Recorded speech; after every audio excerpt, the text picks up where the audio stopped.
Hello darlings, cinema తిండి ముచ్చట్లు reporting. Bike మీద ఫుల్ ఎక్సైట్మెంట్తో థియేటర్కి స్టార్ట్ అయ్యాం. నేను మా ఫ్రెండ్ పంకి మూవీ చూడడానికి. బెంగళూరులో ఉండే గరుడ మాల్లో ఐనాక్స్ థియేటర్ వచ్చేసాం. షో 10:05కి ఉంటే మేము మాత్రం 10:15కి థియేటర్లో ఉన్నాం. వచ్చేసరికి యాడ్స్ కంప్లీట్ అయినాయి. కానీ ఈ ఫంకీ డార్లింగ్ ఫన్ ఎక్కడ? థియేటర్లో అందరూ సైలెంట్ మెడిటేషన్లో ఉన్నారు. లాఫ్ ట్రాక్ కూడా కన్ఫ్యూజ్ అయ్యింది, ఇక్కడ నవ్వాలా అని. వాళ్ళు ఫన్నీ సినిమానే ట్రై చేశారు, కానీ బిస్కెట్ అయ్యింది. పంచ్ డైలాగ్స్ కన్నా మొహం మీద పంచుడే ఎక్కువ పడ్డాయి మాకు. హీరోయిన్ అందంగా ఉన్నా సినిమా మాత్రం మందంగా ఉంది. ఎక్స్పెక్టేషన్స్ వల్ల డ్యామేజ్ ఎక్కువ. లాజిక్స్ వదిలేసి నవ్వడానికి వెళ్ళిన, అయినా సరే నవ్వు కనిపించలేదు. అనుదీప్ అంటే చాలా ఇష్టం, అనుదీప్ కోసం వెళ్ళినాం. కానీ ఇది పర్ఫెక్ట్ అనుదీప్ మూవీలా అస్సలు అనిపించలేదు. సరే డార్లింగ్స్, మీరు ఆల్రెడీ చూసారా సినిమాని? చూసింటే కమెంట్లో చెప్పండి.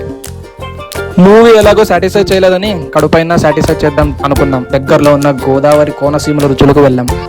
ఎలాగో వెళ్ళింది ఇద్దరే అని ఒక చికెన్ పొట్లం బిర్యానీ అండ్ ఒక కాజు చికెన్ పకోడీ ఆర్డర్ పెట్టినాం. ఆర్డర్ వచ్చింది. అందరూ ఏదేదో ఓపెన్ చేస్తుంటే మనోడు పొట్లం ఓపెన్ చేస్తున్నాడు. అలా ఓపెన్ చేశాక నేను కొంచెం, మా ఫ్రెండ్ కొంచెం ప్లేట్లోకి వేసుకున్నాం. ఇక మొదలెట్టాం. కాస్ట్ తక్కువ కానీ ఫుడ్ టేస్ట్ మాత్రం ఎక్కువ. పొట్లం బిర్యానీలో omelette, bagara rice and boneless chicken pieces చాలా బాగుండే డార్లింగ్స్. అండ్ కాజు చికెన్ పకోడీ మాత్రం వేరే లెవెల్లో ఉండే. లాస్ట్లో అలా గోలీ సోడాతో ఏం చేసాం. ఇది ఈ రోజు తిండి ముచ్చట్లు. వీడియో నచ్చితే సబ్స్క్రైబ్ అవ్వండి డార్లింగ్స్. మళ్ళీ ఇంకో వీడియోతో వస్తా. అంతవరకు సెలవు.